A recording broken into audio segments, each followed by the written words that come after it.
Hey. Tobago updates. Na, na, na, na, na. Good morning, Tobago. Na, na, na, na, na.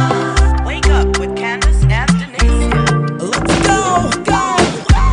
It's a brand new morning. Rise up to a brand new dawning. As the passion start to rise, the energy fill the skies. I say thanks for favor to wake up and hear my neighbor. 60,000 people strong, and the vibes is never wrong. We are beauty, we are power. We are people in the sun. We are beaches, we are rivers. We are melanated ones. We special and there is no denying. Tobago is number one. I am you and you are me. Together we stronger. Good morning, Tobago. Good morning, Tobago. Welcome to Good Morning Tobago on Tobago Updates. Your source for current affairs in Tobago, Trinidad, and the region. With the perfect conversations to complement your morning routines. I am Candace Jackson. And I am Denicia Dempster. Here's a look at your news in 90 seconds. Trenches along the roadway prevented police from accessing no man's land on Sunday night to break up a beach party. Videos circulated on social media showing a party in full swing at no man's land with little evidence of adherence to public health protocols. Acting Superintendent Benjamin stated that the police were aware of the party but could not access the area by vehicle because of the trenches. Moving on. Minority Leader Kevin Morris is calling on the Executive Council to stop playing games with the salaries of CPEP workers. He accused the PDP-led administration of using public funds for expensive overseas trips, while CPEP workers are still awaiting outstanding salaries. He is calling for financial details of Deputy Chief Secretary Watson Duke's recent trip to Dubai to be made public. Veteran band leader Gemma Bedlow indicated band leaders are preparing for a Tobago Carnival in October. She went on to say if there is a carnival in 2023, however, only junior bands will be taking part and not necessarily the seniors. This revelation came on the heels as Tobago stakeholders supported NGC's plan to begin preparations for celebration in 2023. And now in news of Trinidad. Former Commissioner of Police Gary Griffith is calling on the DPP Roger Gaspard to investigate the removal of the merit list for Commissioner of Police. Yesterday, Prime Minister Dr. Keith Rowley admitted that he was a high-ranking government official who met with former PSC Chairman Bliss Sipasad last year. Rowley said it was his duty to share pertinent information to dissuade the return of Griffith as top cop and does not believe he acted in contravention of any law. That's news in 90 seconds. You know, this is such a long-standing issue between the Prime Minister, Dr. Keith Rowley, and former Police Commissioner Gary Griffith as it relates to his moving forward to become, the police commissioner. Right. I mean, there's so much controversy surrounding that. And for a long time, we did not have confirmation on who this high-ranking official was who met with Bliss Sipasad and the president. But now we know. So it's interesting to see if there will be an investigation.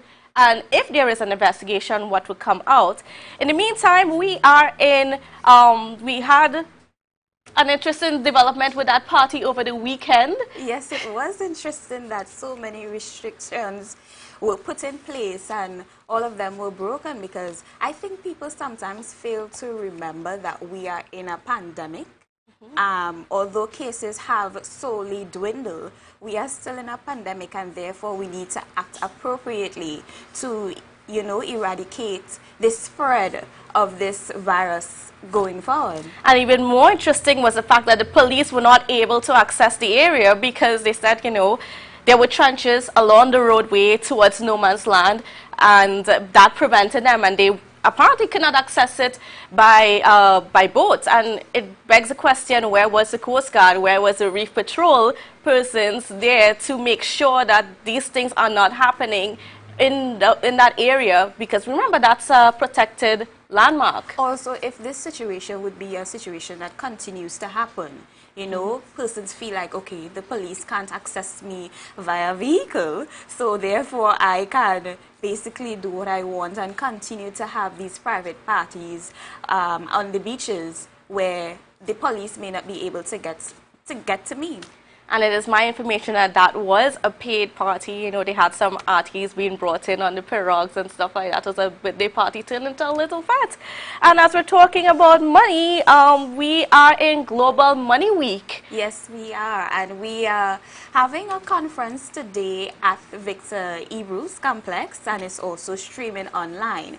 But the conferences get towards, you know, spending money wisely, making smart decisions when it comes to investing, especially given the fact now that we are in a pandemic and we need to spend our money basically on your needs instead of what I want. So sometimes you have to ask the question, do I really need that shoe?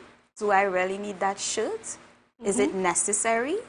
Right, and you know, that conversation, it becomes way more important now that we have the threat of gas prices rising pretty soon. And actually, that's going to be the topic for our conversation this morning. Yes, we are going to be chatting with the president of the Tobago Fishing Folk Association, who would give our insights into how the fishing industry plans to deal with this increase in gas prices. How will it affect them?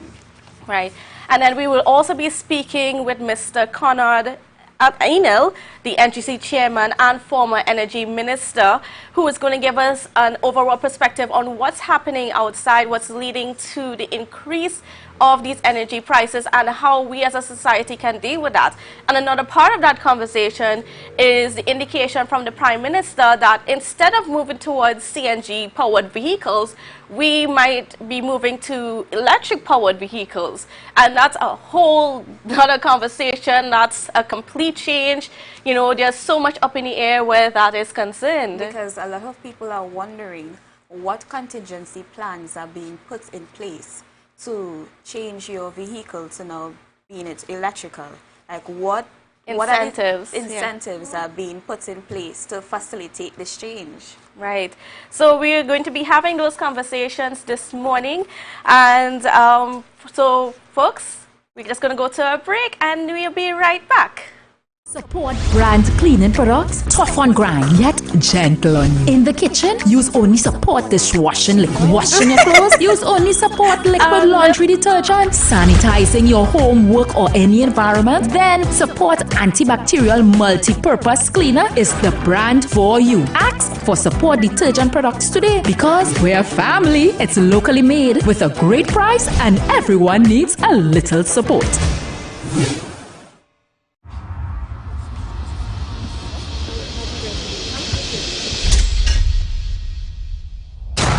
I faked a migraine to skip my in-laws' anniversary. I call all my girlfriends babe, so I don't mix up their names. I always pick fights before my boyfriend's birthday, so I don't have to buy him a gift. Some secrets are too good to keep, like the KFC secret recipe bucket with 9 pieces of chicken and 5 regular sides for $129. Only at KFC. Are you looking for that all-in-one shopping experience? Then look no more. Visit Lamb's Best Mart for your grocery items, fruits and vegetables, drinks, home items, stationery, gift items, hampers, shopping gift cards, toiletries, small hardware items, and much more. We provide order and pickup service, even delivery to your door. We are your friendly community supermarket. Check us out today at Lamb's Best Mart, located at 22 Daniel Trace Canby, or visit us on social media at Lamb's Best Mart.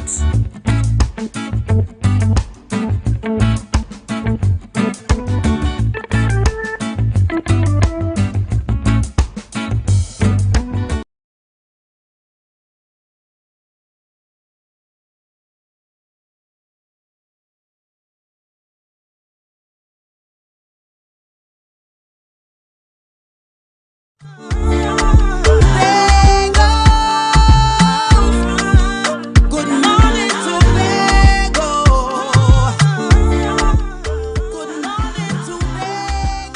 welcome back to Good Morning Tobago on Tobago Updates. Joining me for conversation this morning is former Energy Minister and the current chairman of NGC, Mr. Conrad Enel. Good morning to you, sir. Good morning, and thank you so very much. All right, great. Now, getting straight into the discussions this morning, tell us, what can we expect in the coming weeks and months about fuel prices? Well, that depends on how much money the government is able to allocate towards subsidies. We find ourselves in a very interesting place. Interesting from 2 points of view. One, COVID is just finished, and during the COVID period, the government would have had to support a number of initiatives geared towards dealing with that pandemic. And in those circumstances, they would have had to use monies that they had to borrow. Now you have a situation where, because of the Ukraine situation, prices of fuel are going up.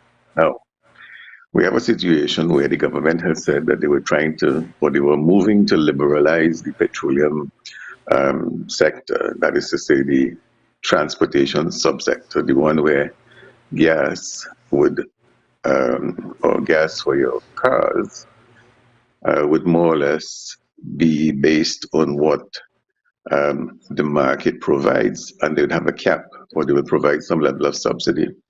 That was okay, but I think that all of us who listened would have heard Dr. Rowley say that when you look at using $100 a barrel of oil, the price almost doubles at the pump. So somewhere between doubling the price that we currently have and some subsidy is where I think we are going to be for the next couple of months. We are going to see, as we have seen, I think, in food prices, increases in prices because of shortages, global shortages. So that's sort of what we have to plan for. We have to plan for increase in the cost of living for at least some period of time based on the price that we have to purchase gasoline for on the open market. All right. Tell me a little bit about this change in legislation that would allow gas prices to be liberated.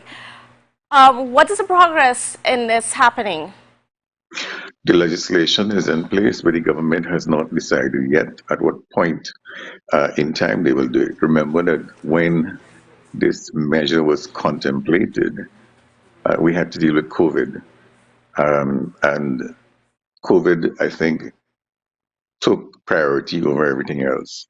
Now that I see the numbers are coming down and there is a realization that the country is going to get back into some kind of normal activity, I think those decisions will have to be made now. Very shortly, I believe the minister will have to address these issues because the issues are going to be revenue versus expenditure and how he proposes to share in the burden of adjustment between the government and the people. All right. At the gas stations, the owners of the gas stations, so on, are they ready to facilitate this change? Well, that's an interesting question because readiness would have been signaled to them a little while ago. I think what is being said is that the state can no longer continue to get involved in this, and they are therefore going to make it available as any other business to the owners. For a very long time now, the state has basically been subsidizing the cost of your transportation. Now, one of the things that we have to come to terms with is that for a very long time, we never paid for anything at the market price. The government subsidized education, the government subsidized housing, the government subsidized water, the government subsidized electricity, the government subsidized petroleum. And all it means is that the true cost of producing these items, the government shares in that, or shares in cost with the population. Unfortunately, what is happening today, the majority of those costs were paid for by the energy sector. But the energy sector is not performing the way it performed before because the companies that in Trinidad and Tobago have said that the wells that they had that were producing the revenue stream is no longer operating at those levels. And therefore, they are seeing reduced supplies, and therefore, they have reduced production, and therefore, we have reduced resources. That is what we find ourselves having to deal with. And even as we negotiate with others, we had opportunities in Venezuela. And then all of a sudden, the US provided sanctions on Venezuela, and therefore we were unable to produce those gas that we have across there that would have helped with our situation. So we do have a number of very challenging situations that we have to deal with. And it is to that that I think the government is looking at some solutions. And it is only in those circumstances that you'd be able to get some relief. Okay, so as the government is looking at solutions, one of it was moving towards CNG, but we recently heard from the Prime Minister that maybe we should be looking at electric vehicles. Tell me about implementing that change when we were focused on CNG before. Well, the thing about the CNG activity is that I don't think the government said. So the way it is being interpreted, in my view, is not what the Prime Minister said. The Prime Minister said that the population did not support CNG, and therefore, if the population does not support a measure, there's no point in carrying on the measure. And if you look at the results, or if you look at the success of CNG today, many people have a aversion to using CNG because they think two things. One, they have to give up their space. They have to give up some space. And they think that in some instances, the performance of the CNG vehicle is less than a normal vehicle. So those were the circumstances in which CNG operated. And those were the circumstances in which he's correct, the population did not support it. We have a significant amount of gas stations in place, but the vehicles that we have, is just a fraction, a very small fraction of the vehicles that are currently involved. I think that over time, depending on what happens, there is sufficient CNG stations and sufficient CNG activities for maybe another, 6, 7, 8,000 vehicles to be converted. So there is still going to be an opportunity for individuals to get into CNG. I think that what will have to be determined is to what extent the current vehicles that you have will continue, to what extent the CNG opportunity still exists, if it does, and maybe if the population sees it as an opportunity, the government might reconsider. But at this point in time, it sort of reflects the vaccine situation to a large extent, where you have the vaccines in place, but people are saying, no, I wish not to participate in that. I think it's the same kind of choices that people are making between CNG and the current situations that they have, because there's no need to. But CNG is still available. All right, well, Mr. NL, we will have to leave the conversation right there because we are out of time. But thank you so much for joining us. But viewers, don't go anywhere. Denise here will be right up after the break with Curtis Douglas.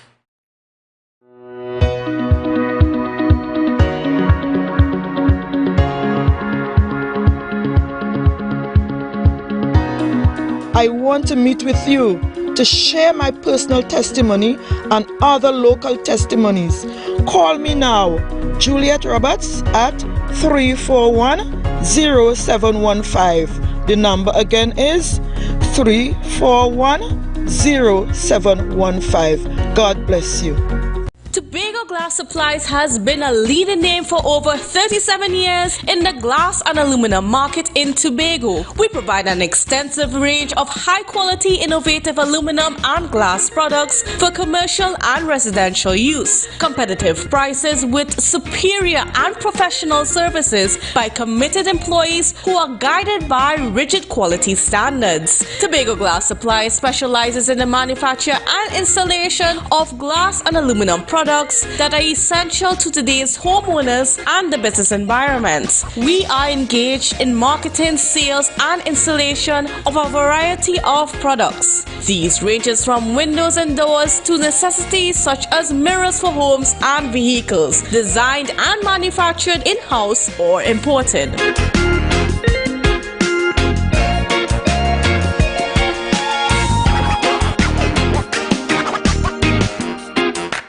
MI4 Security Services Company is the most advanced security service in Tobago. Ask about our cash and transit service. It's safe, risk-free, reliable, and timely. We provide safe banking delivery for all business types and sizes with highly trained staff, 24/7 monitoring, coordinated emergency response, and a well-maintained fleet of armored vehicles. Contact us at 660-7723 or visit our website at www.mi4securitytt.com to sign up today.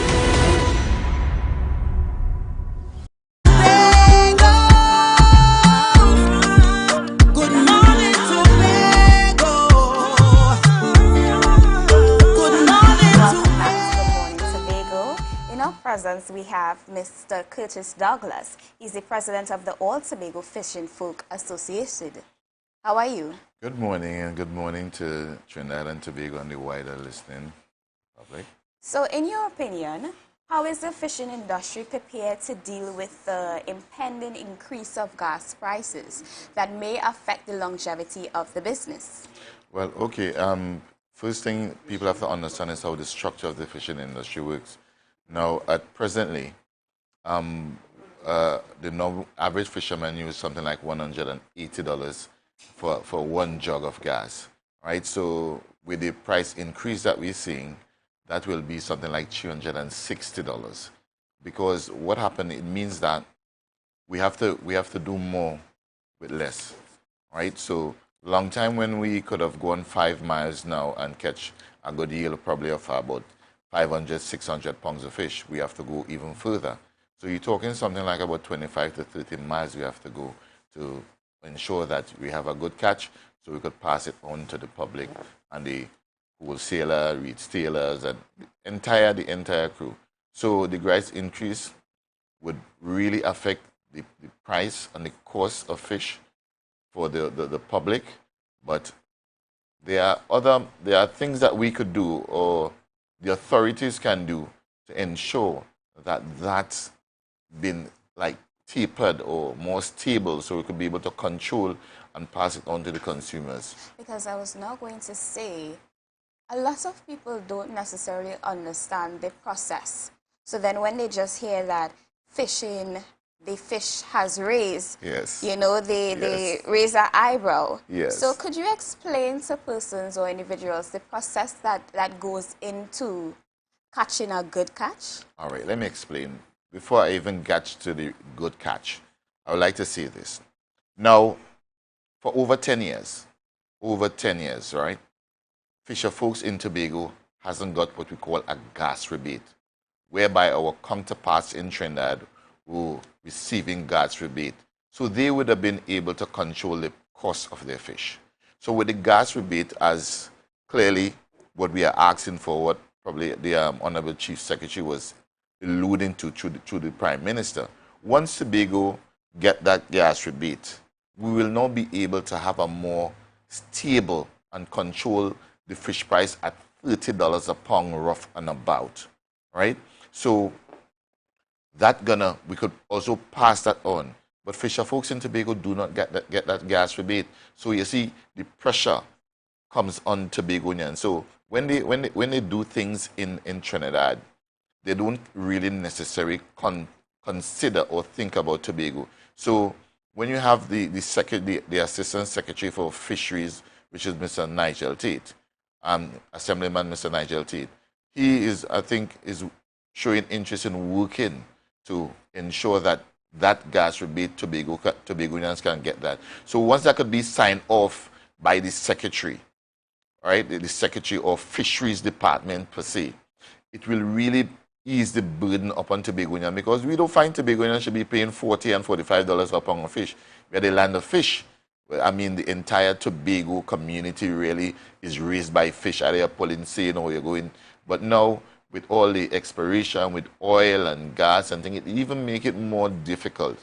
And more so, when I heard the former Minister of Energy talk about from CNG to electric, we are wondering where do we fall in that line, because food security is a key commodity on the island. And once you're talking about renewable energy and electric vehicles and stuff like that, what about the electric engines for the fisher folks, so that we could be able now to drive fish from $30 to $20 a pound, because obviously we will be using less. So these are things they should consider, because by the end of the day, any country or island or nation be able to feed themselves, they can show independence. And what we're trying to do is also, Mr. Duke said, I think in an interview, trying to eliminate poverty. And this is the way we should go about doing it. Having gas rebate, having sustainable engines or machines so that we could be able to apply our trade without any pressure, and that could pass on to the consumer. Because after we finish catching our fish, the fishermen have what you call vendors. So if people buy that. So you buy a pound of fish for $25 a pound and you sell it back for $30. But when we have to pay an exorbitant amount of money in petrol or gas, obviously we sell at $30 and they probably have to sell back at $35. So we're trying to curb that, right? So there's where the gas rebate and the electric engines comes in, so that we could protect our food stock in Tobago and try to eliminate the cost, the soaring cost of fish on this island. I know you mentioned Mr. Nigel Tate as it relates to the gas rebates and having it done in Tobago. Are you currently, or were you ever engaged in any talks with the Chief Secretary as it relates to this long-standing issue for Tobagonians? What we have engaged the Secretary of Fisheries, Mr. Nigel Tate, with is, one, we have the issues of VAT exemption. VAT exemption is a not-sowing thing that happens. So a Trinidadian will be able to buy a vehicle or, let's say, an engine, right, for $10,000. They have a gas rebate on that, so they could get that back. And anything dealing with fishing tacklings and stuff like that, they get back a gas rebate. So when they pay $10,000, they might end up paying, if something costs $10,000, they might end up paying $7,000. $3,000 come back to them. Tobagonians do not get that. And these are conversations we would have had with Mr. Tate. And he's seriously, I think, giving assurance that he's looking into it and he's trying his best to ensure that he could curb and level the playing field for Tobagonians, so that we could be on the same path as Trinidad, because it is one island, it's Trinidad and Tobago. And even so, Mr. Tate is showing more interest. He had met with us, he and Ms. Pantin, to ensure, right, these curbs and these hiccups are dealt with. So we still are calling on them to have it hasty, because Easter is soon upon us, and we expected probably in the next week that we have somebody in Tobago to sign off on the gas rebate, to sign off on the VAT exemption, and to also make the fishing industry more structured and more suitable, so people understand the roles and function of a fisherman or a fisher folks in Tobago, and the plight and the pressure that we go through, so that they understand. Because even as we talk about fish, when you build a house in Tobago, it's like building two in Trinidad, because the cost of everything is too high, and we are trying to level the playground. Even when we buy gas, we don't even have a petrol station or jetty with a gas station so that a boat could pull up and have refill. We don't even have that privilege. Trinidad have all that privilege. So these are things that we would have discussed, and we hope that could be solved as quickly as possible, working together to make a better Tobago together. It have no separation. We all need to work together. Thank you so much for all your perspective, and I do hope things work out, not only in your favor, but as well as the fishermen who are affected by this tremendous decision. Yes. Thank you so much. Thank you for having me. Stick around. We'll be right back after the break.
Cafe, the buffet restaurant that specializes in all your tasty local dishes. For breakfast and for lunch. Breakfast includes coconut bake and sada roti, served with chokers, buljoil and sausages in tomato sauce. Not forgetting beef and cheese pies, shepherd's pie, macaroni pie and rice in various styles. Meat served in a variety of flavors, garden salads and pasta salads. All this accompanied by fruit juices, coconut water, your choice of a great combination to appease your taste buds. So call us today to order, as we are here to accommodate your busy schedules or if you are having a cooking day off.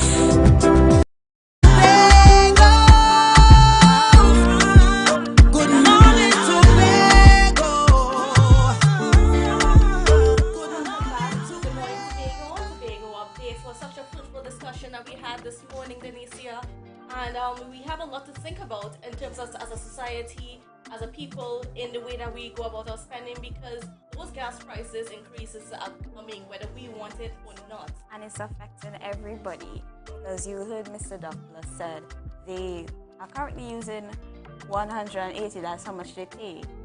Now with the gas increase, they may have to pay, over $300, and you one begs to think, how this is seriously going to affect everybody. It's a really, really touchy and sensitive issue, and I do hope going forward that things will be resolved and rectified sooner than later, so everybody could feel some sense of comfort, some sense of peace. Right. And now moving on to a little bit, today is International Social Workers Day. Yes, it is. And then later on this week, viewers, we'll be speaking with two social workers to give us a perspective on why this day is important. So look out on Thursday for that show. But for now, that's it from me and Denicia. It was a pleasure being with you this morning. And don't go anywhere. Ria and Julian are up next for a wonderful second part of the Tobago Updates morning shows.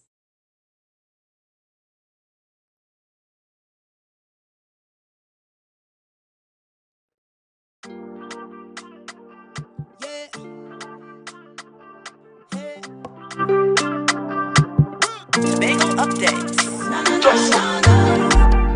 Good morning, Tobago. Wake up with Candace and Denicia. Let's go. It's a brand new morning. Rise up to a brand new dawning. As the passion start to rise, the energy fill the skies. I say thanks a favor to wake up and hear me neighbor. 60,000 people strong, and the vibes is never wrong.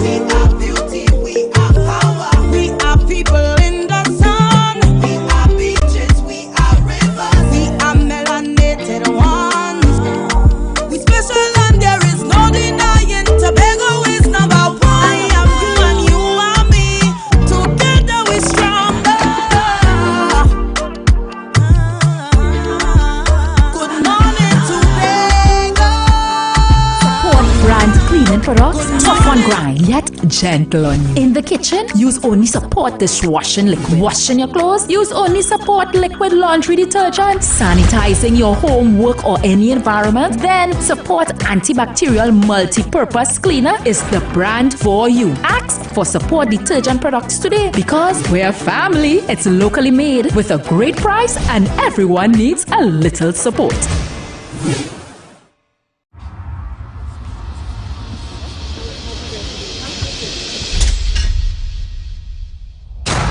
I faked a migraine to skip my in-laws' anniversary. I call all my girlfriends babe, so I don't mix up their names.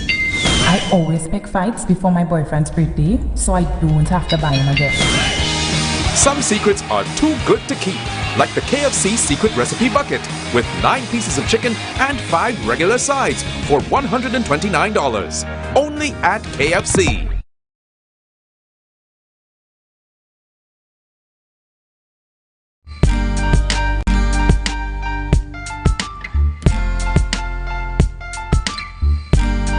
Put a smile on your face when you're moving from place to place. Good morning, good morning, morning, good morning, morning. Good morning, viewers. It's Tuesday, the 15th of March, 2022. This is the Tobago Updates morning show, and this morning coming to you live from the Port Mall in Scarborough. I am Julian Skeet, and of course we will connect with Ria shortly, a little later on. Yes, Ria is on the outside this morning getting things started.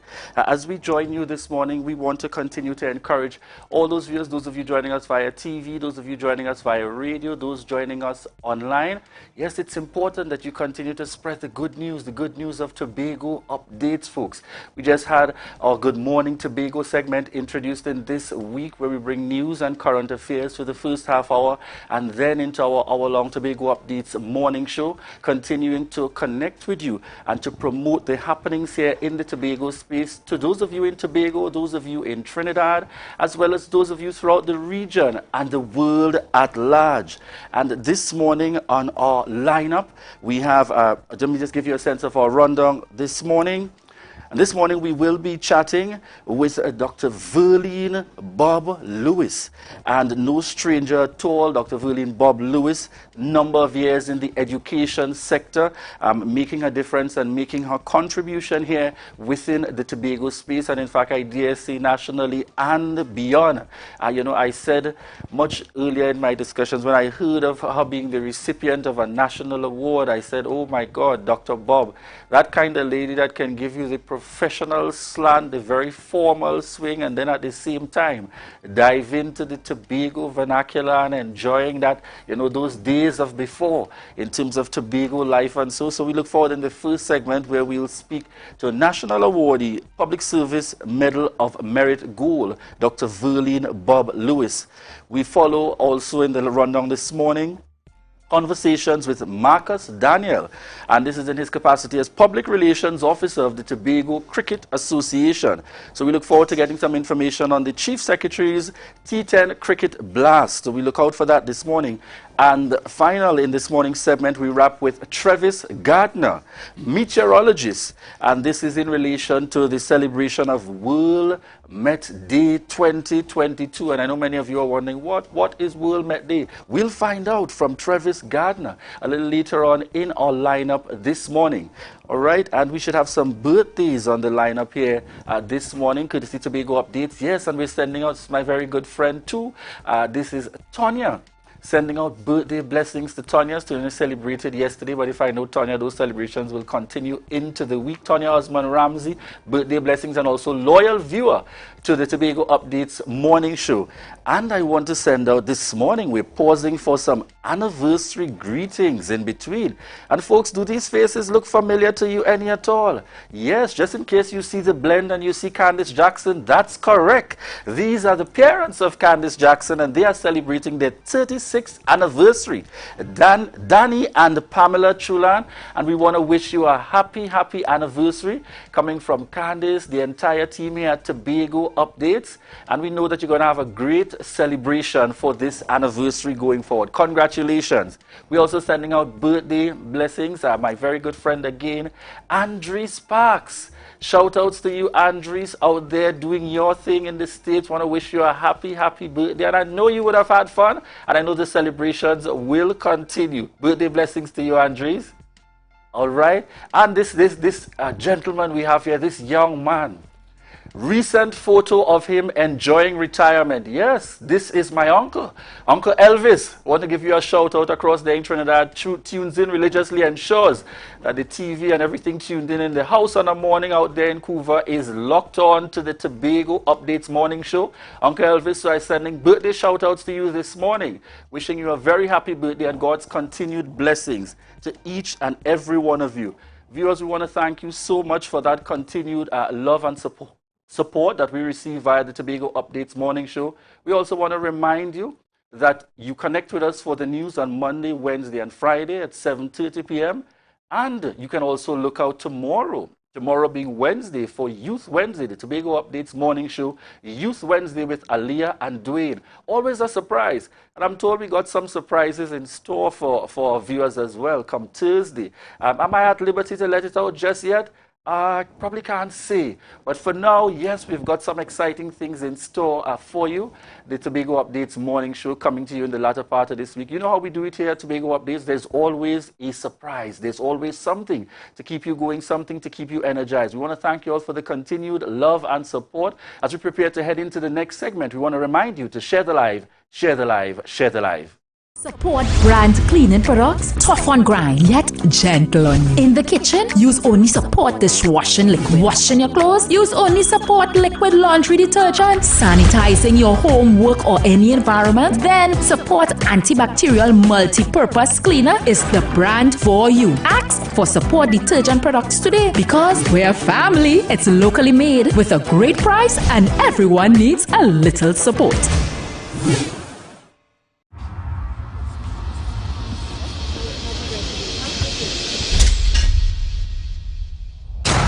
I faked a migraine to skip my in-laws' anniversary. I call all my girlfriends babe, so I don't mix up their names. I always pick fights before my boyfriend's birthday, so I don't have to buy him a gift. Some secrets are too good to keep, like the KFC secret recipe bucket with 9 pieces of chicken and 5 regular sides for $129. Only at KFC. Are you looking for that all-in-one shopping experience? Then look no more. Visit Lamb's Best Mart for your grocery items, fruits and vegetables, drinks, home items, stationery, gift items, hampers, shopping gift cards, toiletries, small hardware items, and much more. We provide order and pickup service, even delivery to your door. We are your friendly community supermarket. Check us out today at Lamb's Best Mart, located at 22 Daniel Trace Canby, or visit us on social media at Lamb's Best Mart.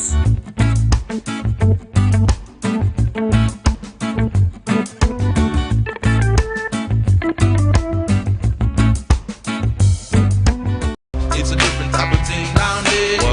And we party till we drop down there. With a lot of pretty girls down there. Down in Tobago.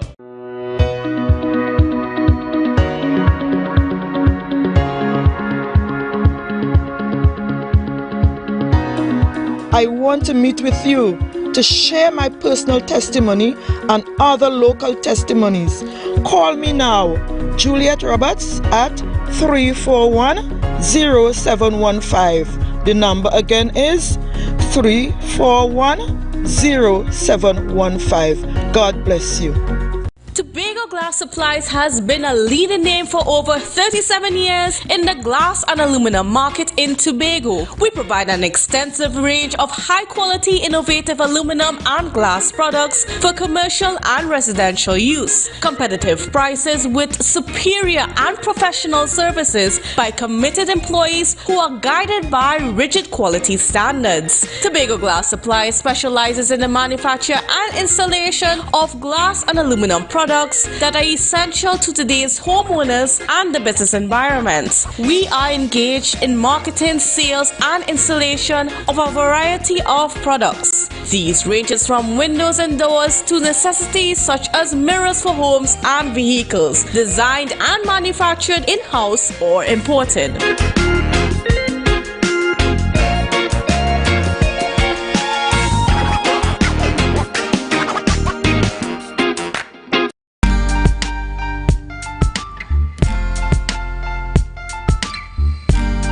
Put a smile on your face when you're moving from place to place. Good morning. Good morning. This is the Tobago Updates morning show. We're coming to you live here from the Port Mall in Scarborough. Yes, just to connect and to remind, as those of you online, we want to shout out this morning Jean Bacchus, Andre McSween, Rhea Orr, William Nancis, Listra Belfont, QT Melville, Lisa James, Latoya Anderson. Yes, we're seeing all of you tuned in with us this morning. All of you tuned in here on the Tobago Updates morning show. Yes, coming to you live here from the Port Mall in Scarborough. Morning. Viewers, in this segment, we are chatting with Travis Gardner, meteorologist, and we're speaking about World Met Day. Good morning. Hey, good morning. How are you doing this morning? I'm fine. Excellent. So before we even get started into the details of what the week or what the day will entail in terms of the activities, we want to start off by you giving us a sense of the significance of World Met Day for those persons who are possibly hearing it for the very first time. I understand, right? So, like you said, World Met Day, it's very important for the meteorology community. Essentially, what it is on the 23rd of March in the year 1950, the World Meteorological Organization was established. So every year on the 23rd of March, we like to celebrate that day. We celebrate meteorology on that day. And the World Meteorological Organization, gives out a theme every year for World Met Day. And we host events or activities around that theme. Surrounding the theme. And what's the theme for this year? This year's theme is early warning and early action, hydrometeorological and climate information for disaster risk reduction. Excellent. So when you give a theme like that, I have to actually elaborate a little bit. A little bit for us. Essentially, what WMO, or that's what we call the World Meteorological Organization, Nice. what they're saying is that forecasters can no longer just tell the public, what the weather will be, You need to go more in depth, We're living in a day and age where climate change, population growth, urbanization, causing the world to change. We're having more intense natural hazards, more intense storms, etc.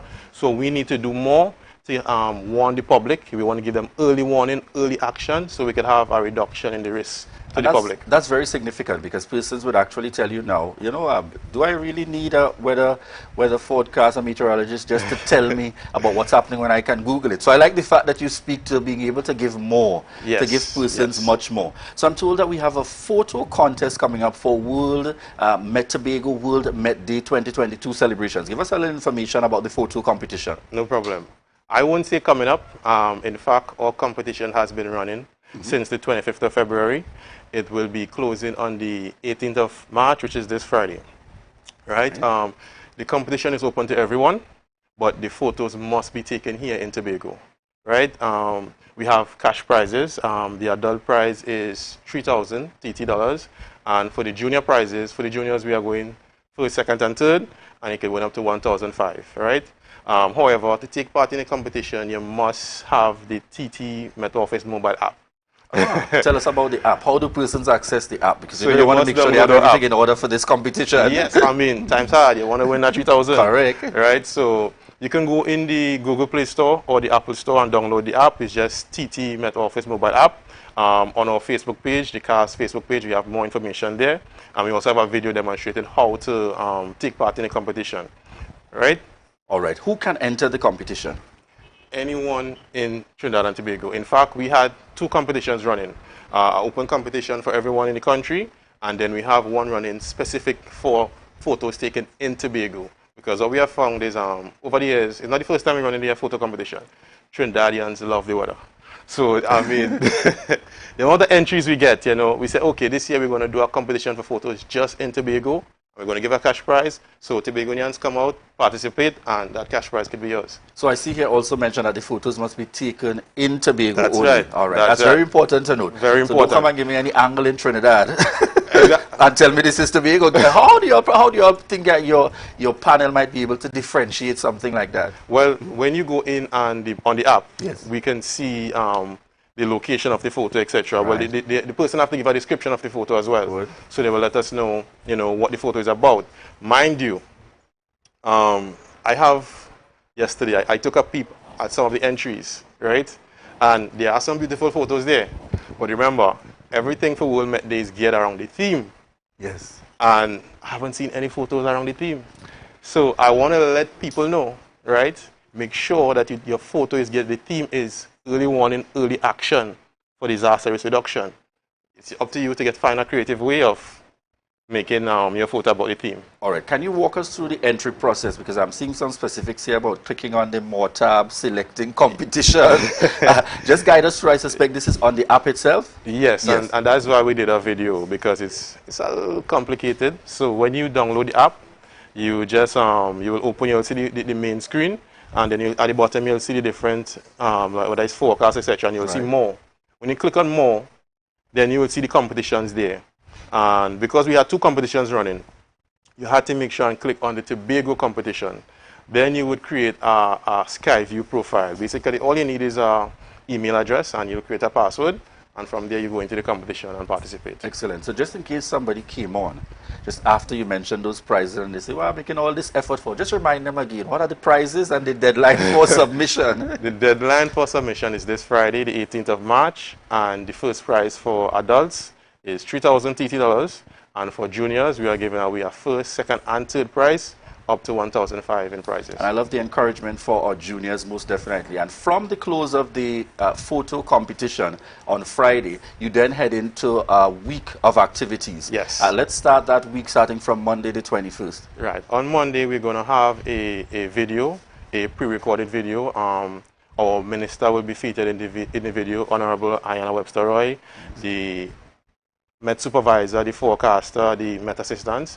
And what we're doing is we're going to give the public an understanding, or hope to give them a better understanding of our early warning system and some of the technologies we use to issue these early warnings to the public.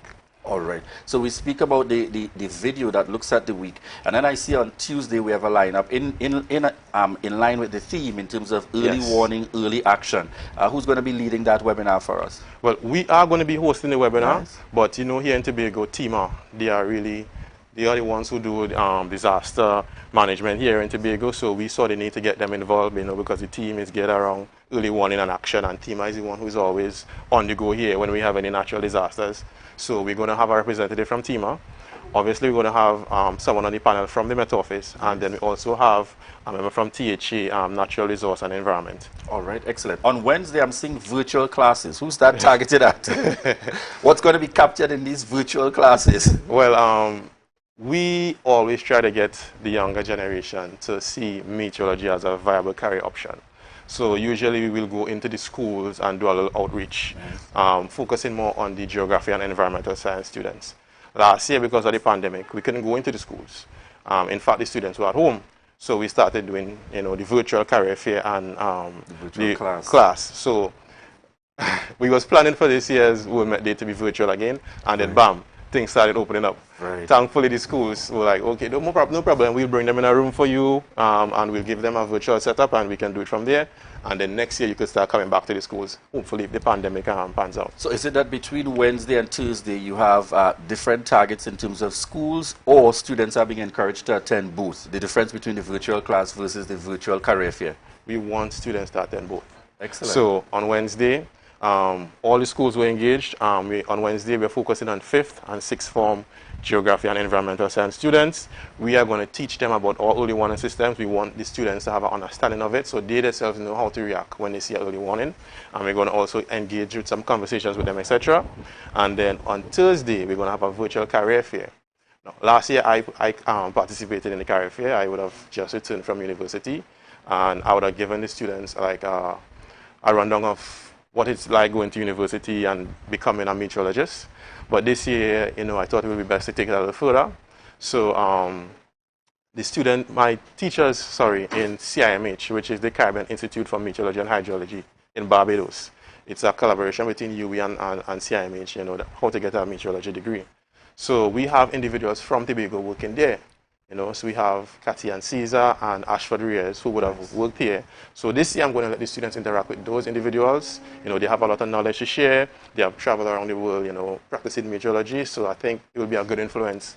And I'm happy that you mentioned that, because traditionally over the years when we watched news, it was persons well advanced in age giving us the weather and labeled with the title of meteorologist. Right. So just very quickly, your inspiration as a young person to venture into that field, and how may you be able to encourage others who thinking, that's where I'm interested in, but I don't feel that is going to be worth it? Well, for that, I will go back to my days in Bishops. I will always thank my my geography teacher, Miss Hackett. I loved geography as a young boy, and she gave me the idea. I will always remember. She said, you should look into meteorology as a career path. And I looked it up online, and I saw that you get to travel. I saw that you have a good salary. It's a very interesting job. I always like the weather. I always like hurricanes. So from there, I went to that career path, right? Why this is so important for me in terms of going back to the students, is because even though she would have given me that kick, I didn't have the information I need as to what subject areas I should focus on.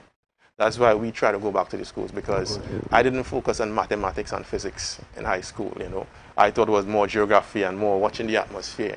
Yes. But when you go to university, all they kick into you is maths and physics. So I want the younger generation to not struggle the way I did. I want to give them the right path, if they're interested in the field. Excellent. And just before we wrap this morning, there is on Friday the 25th, there's a big announcement after persons make all that grand effort. What's happening on Friday the 25th Friday, to wrap the week? We're going to announce our winners. The winners of our photo competition will be announced on Friday, and we're going to give out our prizes on Friday to the winners of the competition. All right. Any sneak peeks into how do you align photos with the theme? Well, or you're not at liberty to? Well, I would say if staff isn't allowed to participate. Right. If I was allowed to participate, I would either go to an emergency shelter in Tobago or show my emergency kit or one of our early warning systems. I would find a creative way to take a photo around the theme. That's what I would do. That's the only advice I can give to individuals. I can't go into details. Nothing further. Nothing further. All right. Thank you very much, Travis Gardner, meteorologist, and celebrating World Met Day. Just a reminder, folks, the photo competition is in progress and closes on Friday the 18th. That is this Friday at 5 p.m. Make sure you head out to their Facebook page in order to connect with the information required, who can enter, what you require to enter, where the focus is in terms of the team, as well as how to enter. All the specifics that Mr. Travis just went through there can be found via their social media. And very important to note, you're doing all of this for the love and the possibility to win prizes of up to $3,000. All right? I'm certain that can help and go a very long way in these challenging times. So we want to thank you very much again for joining us on set, and all the best with the celebration of World Met Day and the entire week-long celebrations, giving information and sharing the message about being a meteorologist and the entire field of meteorology. Viewers, we want to say thank you very much for those of you tuning in via TV, those of you joining us on Gael, M&E TV, Smash Radio, those of you joining us online via YouTube, and those of you via social media. We want to remind you to share the live, share the live, share the live. MI4 Security Services Company is the most advanced security service in Tobago. Ask about our cash and transit service. It's safe, risk-free, reliable, and timely. We provide safe banking delivery for all business types and sizes with highly trained staff, 24/7 monitoring, coordinated emergency response, and a well-maintained fleet of armored vehicles. Contact us at 660-7723 or visit our website at www.mi4securitytt.com to sign up today.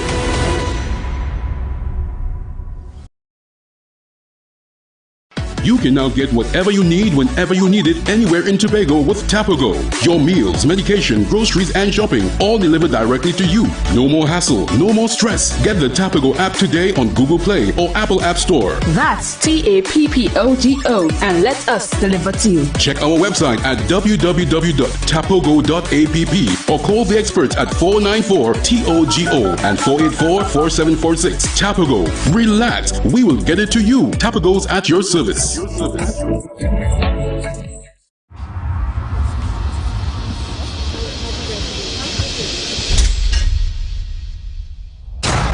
I faked a migraine to skip my in-laws' anniversary. I call all my girlfriends babe, so I don't mix up their names. I always pick fights before my boyfriend's birthday, so I don't have to buy him a gift. Some secrets are too good to keep, like the KFC secret recipe bucket with 9 pieces of chicken and 5 regular sides for $129. Only at KFC.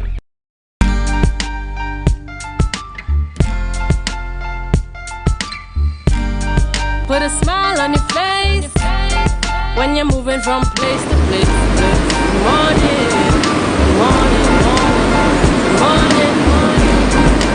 Hey, good morning, viewers, and welcome back to the Tobago Updates Morning Show. I am Ria Richardson George, and remember that this is the day that the Lord has made, and we will rejoice and be glad in it. Good morning to you, viewers. It's a beautiful morning, and we are out here today at lovely Bacalet, Tobago. You can see my view. Do you see that background? Viewers, I'm loving this. And this morning we are chatting with my very good friend, Dr. Verlene Bob Lewis, who recently received a national award. She was a national award winner 2020 Public Service Medal of Merit Gold. And I am honored to be in this lady's company this morning. Good morning to you, Dr. Verlene Bob Lewis. Good morning, Ria. Good morning, Auntie Ria. It is my honor to be at your home today chatting with you. First of all, congratulations to you. Thank you very much, and good morning. Good morning, Tobago. Good morning, Ria. Good morning, Tobago Updates. That's right. And a special good morning going out to Miss Kenetta Bob. Miss Bob, I really hope you found the channel and that you're on with us. I hope she's on with us at this time. But Dr. Bob, give us an idea. Tell us the story. Where did all of this start? You didn't just wake up one day and receive this prestigious award. Where did it start? Right. Well, my teaching career actually started in Charlottesville. And it was in 1976 around there. Then I worked at Franklin Methodist School, and at Franklin there was something special there, I guess because I was born in Lekoto. Neighbor String not buried there, but we had relatives there, so I spent a lot of time in Franklin. Then I went to training college and I came back, was posted at Scarborough Methodist. Beautiful place, bright students, beautiful ones. I see them now. But then I had that love for Franklin, so I asked for to be transferred, and I went back to Franklin Methodist. And it was a beautiful experience with the students, with sports, with culture. It was amazing. We were able to, I taught post-primary most of the time, and we were able to have students do, at those days it was school leaving exam, and get their scholarships to go to secondary school, and they were engaged in netball. Netball was my thing. I was a coach for many years, and we won many championships. We had the 11 championships, Tobago championships. We've had 4 nationals. I also coached athletics, and we had some great guys there who did well at national. There were 2 boys that I said you should go to the Olympics, but then after they leave school and you lose control over them, they weren't able to do that. And then from there I applied, and I was posted at Castara government as principal, and that is where, well, this higher level of my journey started. A beautiful place to work still. I still go there from time to time, and everybody, hey, Miss Bob, because we were able to work with that community at a really close level and develop the school, and became one of the best schools on the island, getting first place at SEA and first and fifth in 1 year. And students who before that didn't get places, we took all of them got places to all the schools. Well, at that time it was common interest. We didn't have all these schools that we have now, but we were able to have students of the 40% that were successful at common entrance. We used to have a high pass rate at Castara, and then we built the dirt oven, and that became the symbol of the relationship between the school and the community. And that dirt oven, Miss Olga Edie, God bless her soul, she left us, and they used to, sell bread and carry train on tours to Grenada, and they used to finance all the Christmas parties and any activity at the school. So there was that. It was a closely knit relationship between the school and the community. That still exists to some extent. And those were great days. We were able to let those children walk on stilts. because as I said, when I went there, they weren't performing well, and it was symbolic that you wanted them to go higher. Right. So we had a Canadian guy, his name was Mr. Ben Block, and he built stills, and we had those students who go into Scarborough and perform for heritage and other activities on stills. And we also, my sister always reminds me about that poem we wrote, right? Climb the hill, girl, climb the hill. And there was a girl called... I want to hear about the climb the hill. Tracy Dick. She's now teaching at Hammond School of SDA. And she went on 12 and Under with Auntie Hazel and said that poem, climb the hill.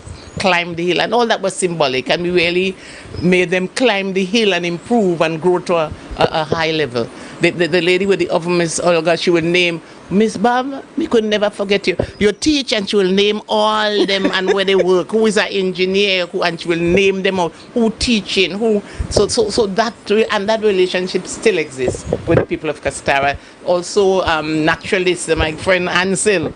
And he was instrumental in lots of the programs that we did there. Until now, every Christmas there's a Christmas something to treat the children and the old people in the area. We reintroduce house to house caroling for Christmas. The bursting of the bamboo. Well, the guy he's here on the island now, but he lives in Scotland.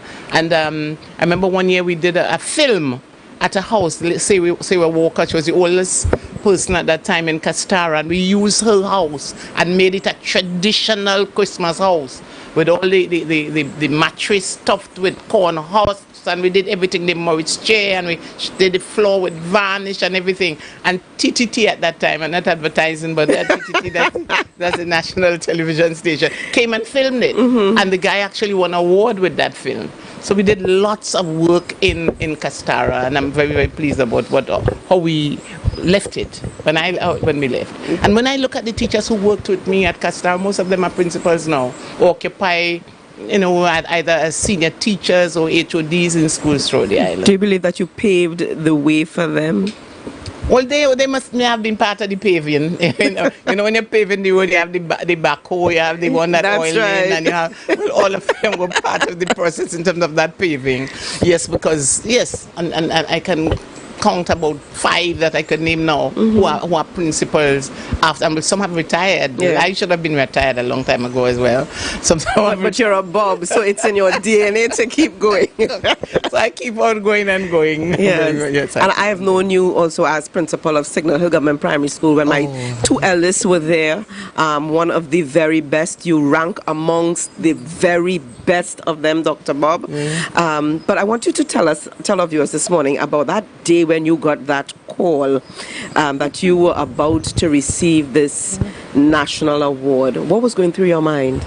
I was shocked because didn't you think that you deserved it? Well, you don't really work for award, you work because you love work, and you're hoping that maybe someday, and people have you're recognized over time. Right. And I remember the colleague said, I'm not giving up, but you deserve it, you're working for everybody. Yeah. And he kept applying and resubmitting and until they called. And I was actually in a meeting and said, I'm calling from the office of the president. And I said, office of the president, but the office of the president must be on board. Did you think it was a joke at first? No, but I thought it may have been an appointment to a board, because I didn't know that at that time, this time of the year, you would have awards. Normally it's close to Republic. Yeah, I think COVID-19 kind of threw everything off. And then she said, yes. I said, she said, you going to accept? I said, yes. And she took my email address, and later that day I got the email from one of the officers of President's house, and they outlined everything. It must be confidential. You can't say anything to anybody. But the date was already fixed. The date, but that was okay. So I sent all the information, and afterwards I said, but a national award, Wow. A national award. And I'm pleased. I have a friend who called me and said, Dr. Bob, I am not satisfied. I don't like the award they gave you. I said, whatever they gave me, I'm okay with it. They found I should have gotten something. I said, no, it's public service and I got gold. So I'm very, very, very satisfied with that. That's right. Yes, very, very pleased about that. You have functioned, Dr. Bob, in the area of education, primary, tertiary, culture, Sports. Yes. What have you not done? Yes, and I'm glad you mentioned tertiary, because when that special program for leaders, there was a special leadership program sponsored by the government through the University of the West Indies, and we Tobagonians applied and were successful. There were 12 of us in that first cohort, and we were supposed to go to Trinidad. And I said, no, we ain't going to Trinidad. And there were the people that I know, and I mentioned his name, Carol Kellen, now deceased. And I said, no, you'll have to bring it up here. And, you know, I get into trouble sometimes for things like this. So I was a student, but still picking them up in the airport just to make sure that it happened. And make sure that they get lunch and to get back down. So I did all the transportation. I didn't charge them for that. But, you know, it created, so you can't be a student and working with the lecturers like if I was being favored, but I was not. They were professional people, and I just wanted to facilitate the process. And at that time, it was free. Long afterward, they started giving me a stipend when we finished and there were other cohorts coming on board. And after that, we were able to get them to bring other programs to Tobago. We were able to get DPED. They continued with the Bachelor's of Education. We had Masters in Education right here in Tobago. Right, we had early childhood program in Tobago. Right now, the numbers dwindled because, you know, Tobago is that big. So after you run 3, 4, 5 cohorts, the numbers would get small. But we hope to approach them again as we have new teachers on board. But the UTT also came to Tobago because of my initiative, personal initiative, I would say, because I got to know the people who were in charge. She was once my boss, and I said, no, UTT will have to bring a branch over here. We have students over here too. And she did it. Her name is Jeanette Morris, and brought UTT to Tobago. So I was able to bring both UWI and UTT and facilitate it too for Lokchak in Tobago. So I believed in educating our educators. So I wanted teachers to experience the growth and development so that they would perform at a higher level.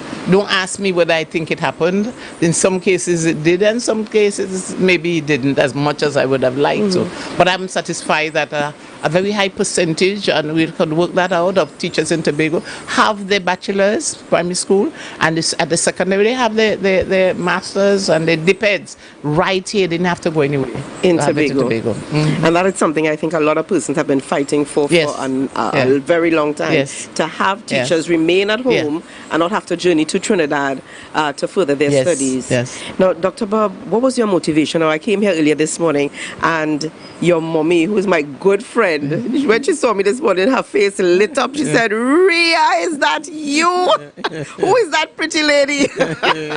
Now, she was, while you were getting ready, we were chatting, and she made mention of how far you guys have come from, how far her children have come from, how far she's come from.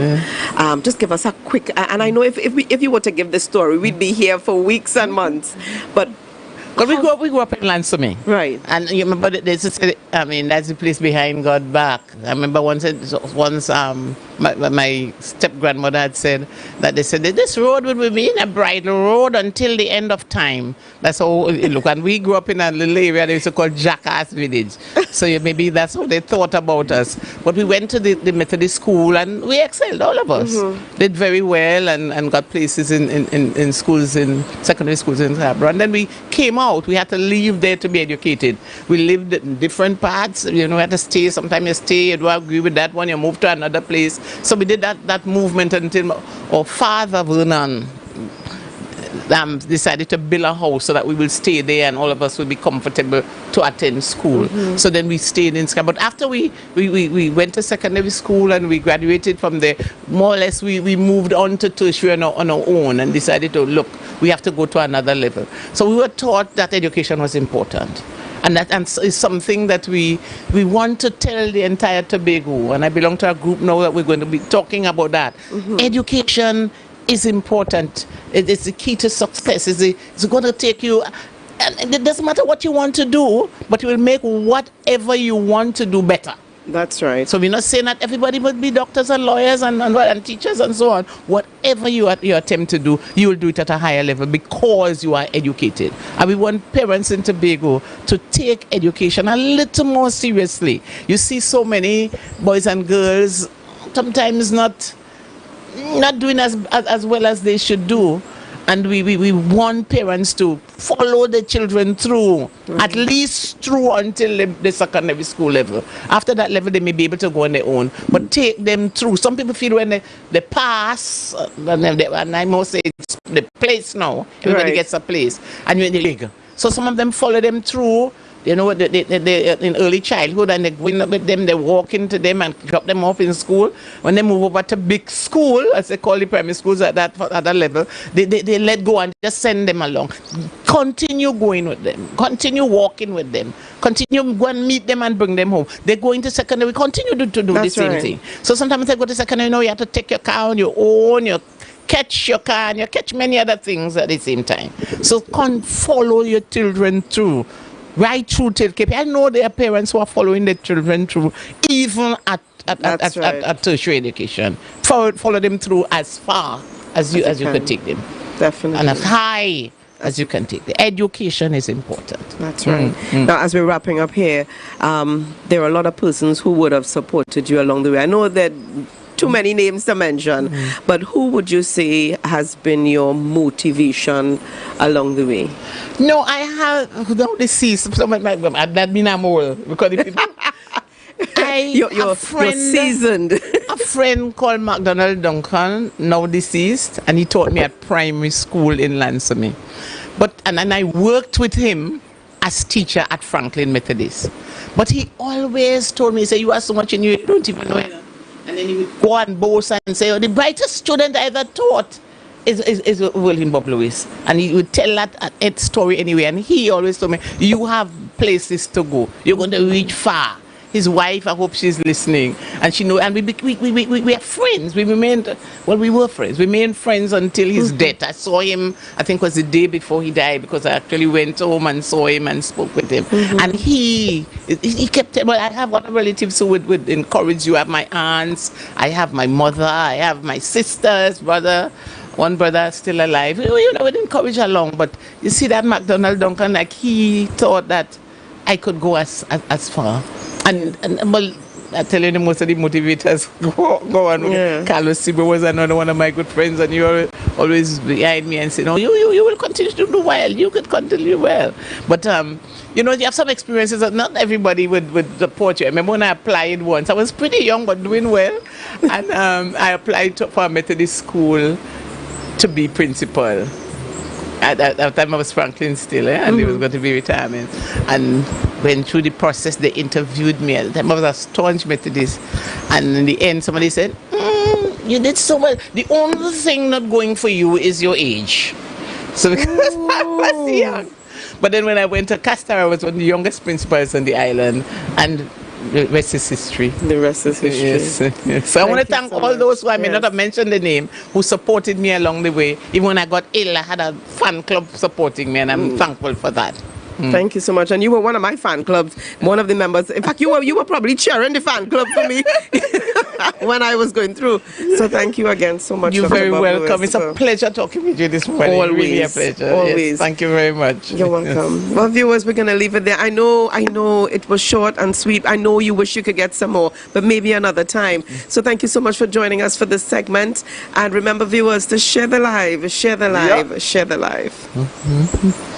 Yes, Ria, Julian. Are you hearing me out there? Just before you share the live, and ensure you give good morning and congratulations on my behalf as you enjoy that space there by Dr. Verlene Bob Lewis. Julian is extending congratulations to you. He wishes he was here. Yeah, definitely enjoying the space. Julian, I'm sorry. Maybe next time. And I love the fact that she's a strong advocate and supporter of young persons progressing. Excellent. Commendations. Yes, a strong advocate of young persons, yes. All right, we have fun out there. Thank you, Julian. Oh, I will soak up some more of the ambiance before I come back to the studio. So, you know, take care. If you don't see me back before the show ends. And I love the outfits, Ria. Both you and Dr. Verlene Bob Lewis. Young ladies indeed. Looking beautiful. I'm telling you, yes. So that part I feel your planet. I feel your planet. Yeah, and you're still live. He thinks that we plan the colors. Oh, yes, we close. Oh, sorry. We didn't, but great minds, Julian, great minds. That's a connection. That's a connection we had from. That's our connection, definitely. Excellent debuts. We had Rhea Richardson, George, along with Dr. Verlene Bob Lewis. Certainly an enjoyable conversation out there in Bacalet at home. As usual, the Tobago Updates morning show, really trying to always do it different and reaching you where you are to share our Tobago content, to share our celebrations with you at the Tobago level, nationally, regionally, and internationally. Viewers, we want to thank you so much for your continued support. And remember to share the live, share the live, share the live. Let's go!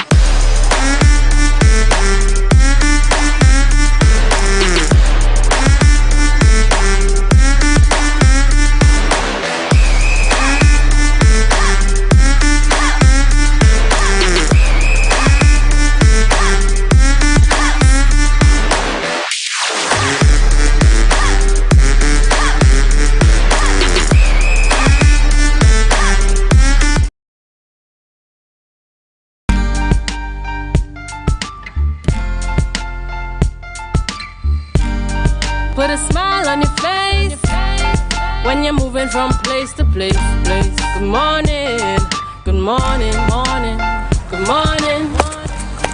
Welcome back, Tobago, to Tobago Updates, and a very special good morning to you. Of course, right now going on behind me, cricket is in full action, and that is because coming up very soon, we're getting ready for the second annual Chief Secretary T20 Blast, and I'm here with Marcus Daniel, who's going to tell us all a little bit about this exciting cricket tournament coming up.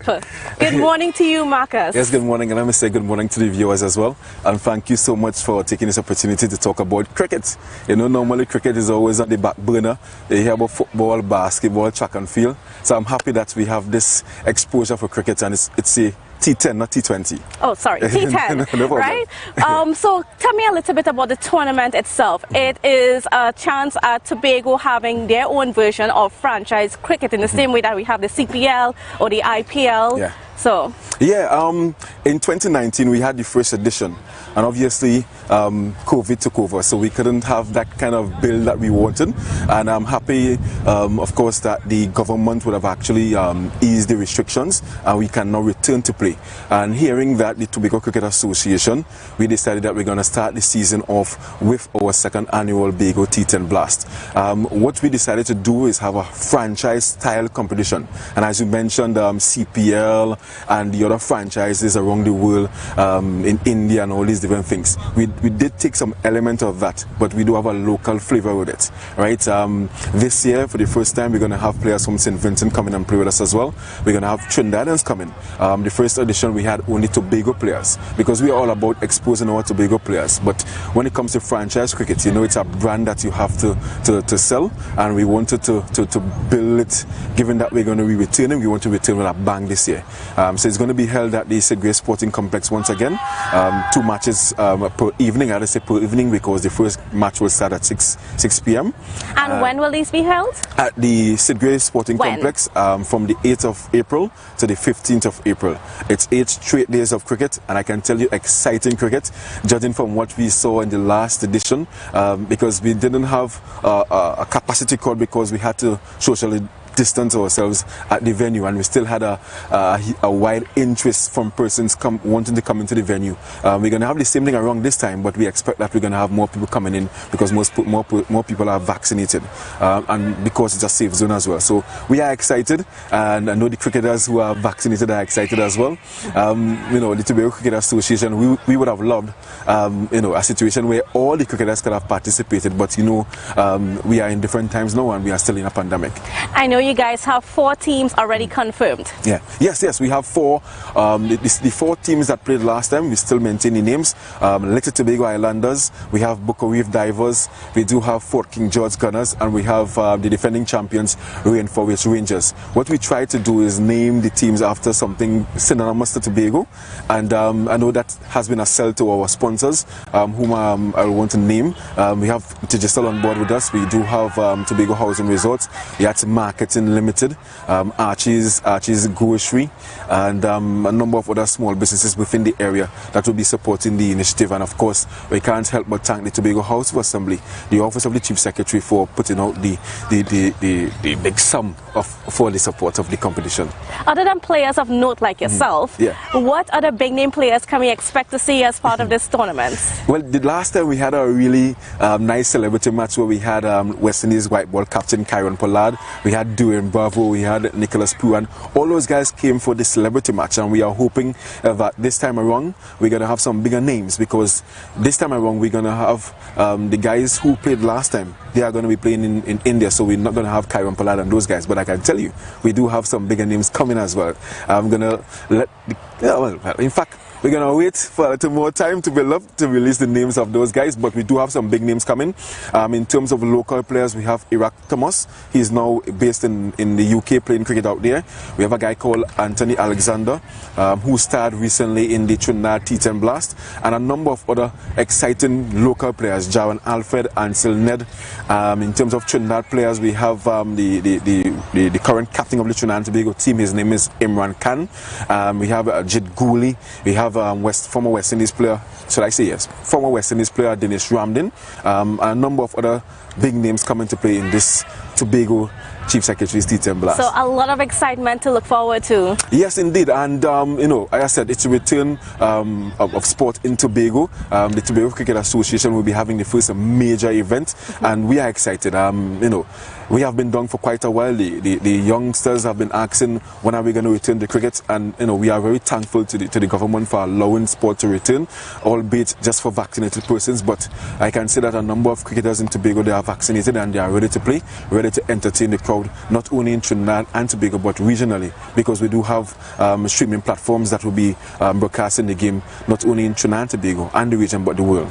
Right, and we see some young fellas already at it and they're training. Now I'm assuming that they're training for the tournament, right? Yes, indeed. I mean, from the announcement that we're going to have the competition, the captains and the coaches of the franchises, they have been at it. They are, because tomorrow is the draft, and tomorrow is where the teams will pick, you know, their full complement of players, because what we did from the last edition, the teams were allowed to retain 5 players from that last edition, but tomorrow they will be picking an additional 9. So some teams will, obviously all the teams will make up of different players this time around, so that's going to be exciting. And of course the banter has already begun, and I know that, you know, the guys are just waiting to go out and play the game against one another.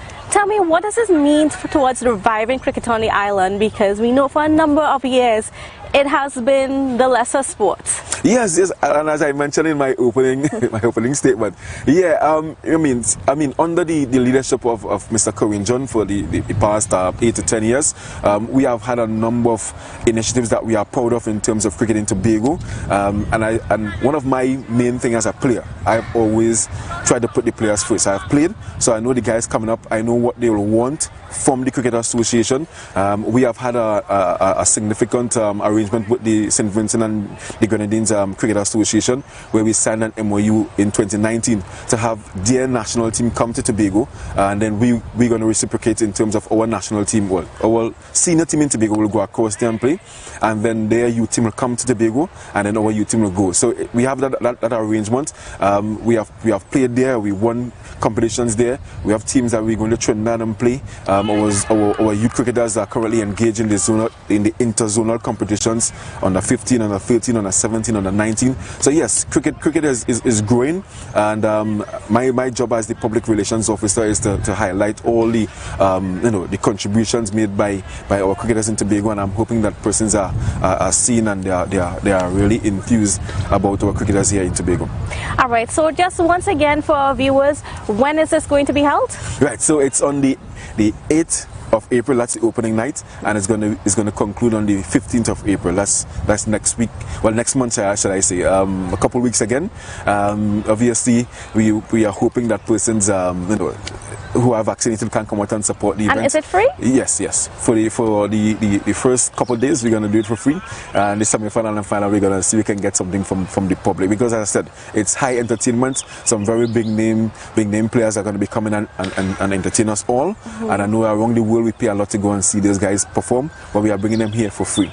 And we are hoping that, the Tobago public can buy into it and support it as well. And of course, it's about supporting the growth of the sport on the island. Yes, indeed. And as I said, cricket has been growing. We are right up there with the football, the track and field, and the basketball.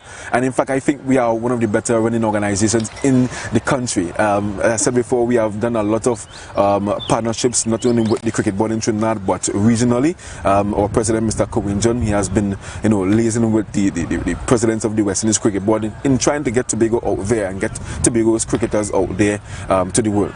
All right, great. Well, thank you so much, Marcus Daniel, for talking.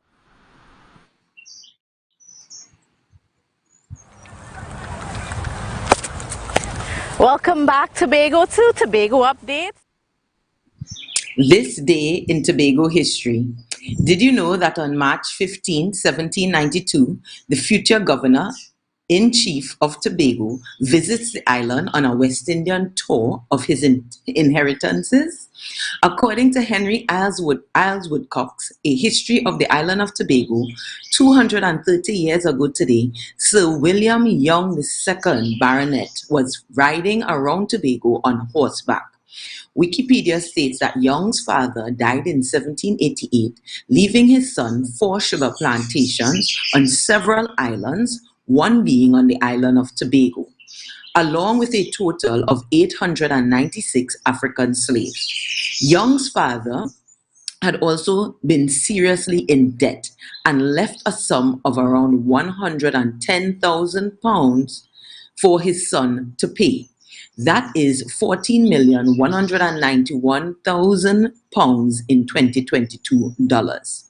Young was a career politician, and on the 30th of October 1791, Young took a break from his British politics, departing on a trip for several months in which he explored Barbados, St. Vincent, Tobago, and Grenada to learn about the sugar industry and slave trade in the West Indies. On Monday, March 5th, 1792, Young left St. Vincent in the Flora, which was a sloop of war for Tobago. Woodcock published a large extract of Young's observances as he himself detailed them in his private journal. On March 15th, Young wrote that he set out early in the morning from his estate, which was in close proximity to Queens Bay, and by afternoon he reached the Louis d'Or estate, which he approximated as being 20 miles from Port Louis. It is important to note that at the time of Young's visit, Tobago was under French rule from 1781 to 1793. Thus, the town of Port Louis was the name given by the French to Scarborough. Young goes on to state in his diary that from the very point of Port Louis, the country becomes hilly, and as you farther advance, the hills rise into mountains. He remarked that the scene of nature in Tobago is on an extensive scale and gives the illusion of a place much larger than its actual size, say of a continent rather than an island. He also details that Tobago is not alone, as our vicinity to the Spanish Main suggests that possibly Tobago was torn from South America.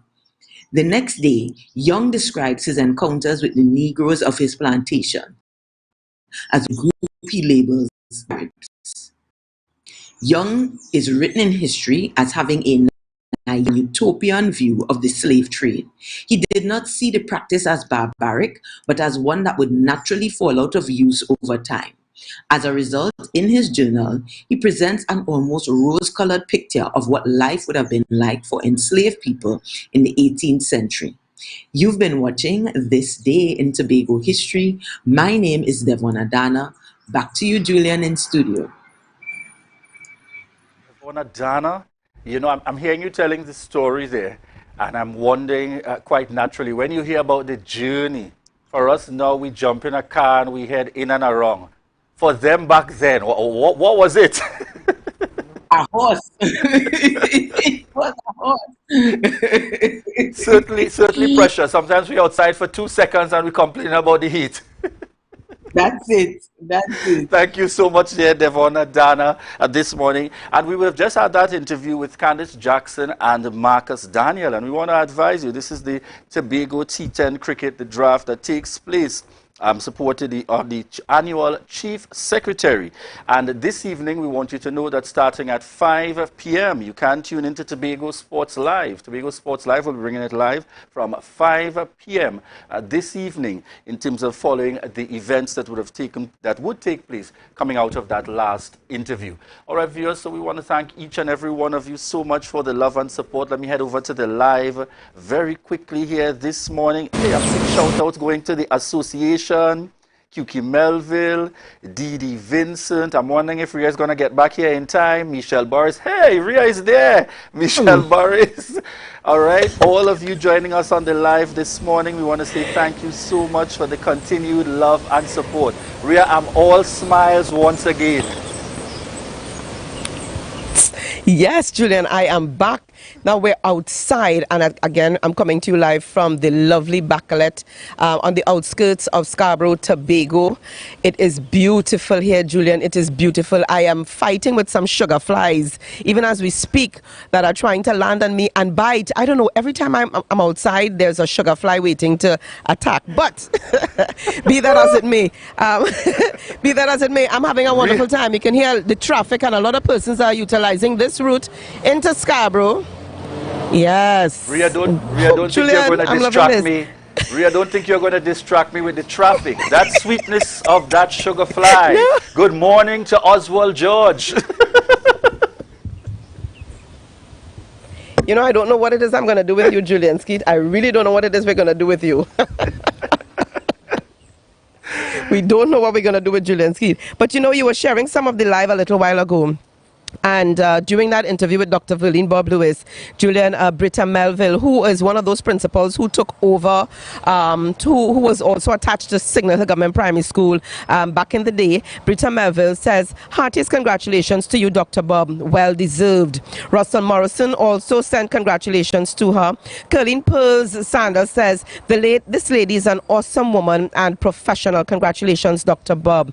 And, you know, a lot of warm wishes coming in for Dr. Verlene Bob Lewis here, congratulating her. That sugar fly again. Congratulating her for this outstanding award. See, there we go again. There we go again. This outstanding award. They're not accustomed Julian, to this much sweetness on the outside, Ria. Viewers, certainly you know this is no recording here. This is Ria Richardson George. In full form, even when she's looking lovely. She's flowing with that energy and excitement. So, Ria, as we prepare to wrap this morning, viewers, we want to thank you so much, all of you, each and every one of you, joining us on the live, those joining us via TV, radio. I thank you so much for continuing to be with us here at the Tobago Updates Morning Show. Ria? That's right. Yes, Julian, indeed. Another beautiful morning with Tobago on the Tobago Updates Morning Show. So viewers, thank you for joining us. Have a great day. Stay safe. Wear your mask. Bye-bye. Socially distance. When you're moving from place to place. Good morning. Good morning, morning.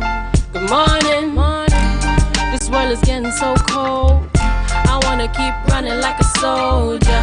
Somebody must have touched my soul, 'cause there ain't no stopping till it's over. I wanna get up out my chair.